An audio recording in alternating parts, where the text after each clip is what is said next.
আসসালামু আলাইকুম এভরিওয়ান, কেমন আছো তোমরা সবাই? আশা করছি অনেক ভালো আছো।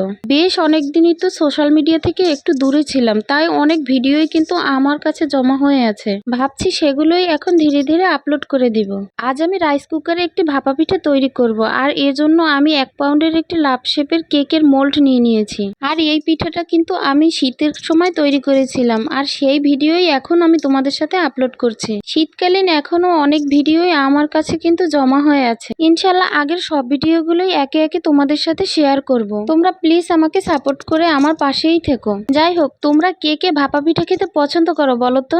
আমার কাছে কিন্তু ভীষণ ভালো লাগে, তবে এটা আমি ফার্স্ট টাইম তৈরি করেছি। তবে ফার্স্ট টাইম তৈরি করলেও খেতে কিন্তু অনেক মজা হয়েছিল। আর যেহেতু এই ভিডিওটি অনেকদিন আগের, তবে এখন আপলোড করতে গিয়ে আমার দেখেই তো আবার খেতে ইচ্ছে করছে। আর যে কোনো টাইপের পিঠা কিন্তু শীতকালে খেতেই বেশি ভালো লাগে, তাই না? গরমের দিনে কেন জানি কোনো কিছুই খেয়ে তেমন একটা তৃপ্তি পাওয়া যায় না। আর এখানে পিঠাতে কিন্তু আমি 3-4টা পরিমাণ লেয়ার করেছিলাম, আর নারিকেল আর মিঠা তো আমার পছন্দ মতো একেবারে বেশি বেশি করে দিয়েছিলাম। তাই পিঠাটা খেতেও কিন্তু অনেক মজা হয়েছিল। আর লাভ শেপের মোল্ডে দেওয়ার কারণে সামনাসামনি পিঠাটা দেখতেও অনেক কিউট লাগছিল। কে কে এই ভাপা পিঠা পছন্দ করো কমেন্ট করে বলে যাও।